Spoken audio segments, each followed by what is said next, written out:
New Zealand दौरे पर गए विदेश मंत्री डॉक्टर एस जयशंकर ने रूस यूक्रेन वार को लेकर बड़ा बयान दिया है। भारत की भूमिका और साथ ही रूस पर दबाव को लेकर विदेश मंत्री ने अहम बयान दिया है। भारतीय विदेश मंत्री डॉक्टर एस जयशंकर ने यूक्रेन संकट पर दुनिया को भारत के मन की बात बताई है। विदेश मंत्री ने न्यूजीलैंड में कहा कि यूक्रेन संकट के समाधान के लिए भारत यथासंभव हर प्रकार की सहूलियत देने को इच्छुक है। विदेश मंत्री डॉक्टर जयशंकर ने बताया कि जब यूक्रेन और रूस के बीच संवेदनशील ज़पोरिज़िया में लड़ाई बढ़ गई थी, तब भारत ने मॉस्को पर वहां मौजूद परमाणु संयंत्र की सुरक्षा सुनिश्चित करने के लिए दबाव बनाया था। विदेश मंत्री के तौर पर डॉक्टर एस जयशंकर पहली बार न्यूजीलैंड की यात्रा पर आई हैं। यूक्रेन संकट को लेकर डॉक्टर एस जयशंकर ने कहा कि इस स्थिति में वो देख रही हैं कि भारत क्या कर सकता है, जो निश्चित तौर पर भारत के हित में होगा, लेकिन साथ ही विश्व के हित में भी होगा। विदेश मंत्री ने कहा कि जब मैं संयुक्त राष्ट्र में था तो सबसे बड़ी चिंता ज़पोरिज़िया परमाणु संयंत्र को लेकर थी, क्योंकि उसके बहुत करीब लड़ाई चल रही थी। हमसे रूस पर इस मुद्दे पर दबाव बनाने का अनुरोध किया गया, जो हमने किया। अलग अलग समय पर अलग अलग चिंताएं भी हैं, जिन्हें हमारे समक्ष विभिन्न देशों या संयुक्त राष्ट्र ने उठाया। मैं मानता हूं कि यह वह समय है जब हम जो भी कर सकते हैं करने को इच्छुक हैं।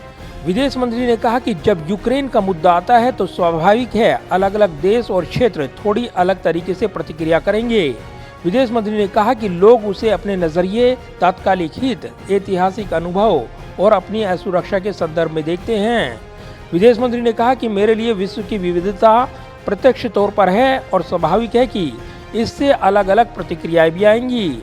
मैं अन्य देशों की स्थिति का अनादर नहीं करूंगा, क्योंकि उनमें से कई की प्रतिक्रिया खतरे का भाव, उनकी चिंता और यूक्रेन से तुलना के आधार पर है।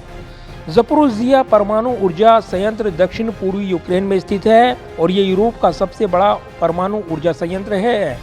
विदेश मंत्री डॉक्टर एस जयशंकर ने 16 सितंबर को आयोजित शंघाई सहयोग संगठन एससीओ सम्मेलन से स्तर प्रधानमंत्री नरेंद्र मोदी और रूसी राष्ट्रपति व्लादिमीर पुतिन से मुलाकात का संदर्भ देते हुए कहा कि अगर हम अपना रुख तय करते हैं और अपने विचारों को रखते हैं तो मैं नहीं मानता कि देश उनका अनादर करेंगे, और ये हमारे प्रधानमंत्री नरेंद्र मोदी और राष्ट्रपति व्लादिमीर पुतिन की बैठक में भी दिखा। विदेश मंत्री के तौर पर एस जयशंकर पहली बार न्यूजीलैंड की यात्रा पर आई हैं और उन्होंने ऑकलैंड बिजनेस चैम्बर के मुख्य कार्यकारी अधिकारी सीईओ सिमोन ब्रिजेस से लंबी बातचीत की है। इस दौरान विदेश मंत्री डॉक्टर एस जयशंकर ने भारत की संयुक्त राष्ट्र सुरक्षा परिषद का स्थायी सदस्य बनने की आकांक्षा पर भी बात की है। विदेश मंत्री डॉक्टर एस जयशंकर ने कहा कि बड़ी समस्याओं का समाधान केवल 1, 2 या यहां तक 5 देश भी नहीं कर सकते हैं। विदेश मंत्री ने कहा कि जब हम सुधारों को देखते हैं तो हमारी रुचि सुरक्षा परिषद का स्थायी सदस्य बनने में है। ये इच्छा इसलिए भी है क्योंकि हम अलग तरह से सोचते हैं और हम कई देशों को हितों और महत्वाकांक्षा को आवाज देते हैं। जाहिर है, रूस यूक्रेन वार के बीच कूटनीतिक तौर पर भारत के विदेश मंत्री डॉक्टर एस जयशंकर के इस बयान की अहमियत काफ़ी बढ़ जाती है। ऐसे में रूस यूक्रेन वार को लेकर भारत ने अपनी भूमिका को लेकर स्पष्ट कर दिया है। साथ ही इसको लेकर इशारा किया है कि भारत अपने हितों के मद्देनजर ही निर्णय लेगा। कैमरामैन पवन शर्मा के साथ प्रदीप कुमार, टोटल न्यूज़, दिल्ली।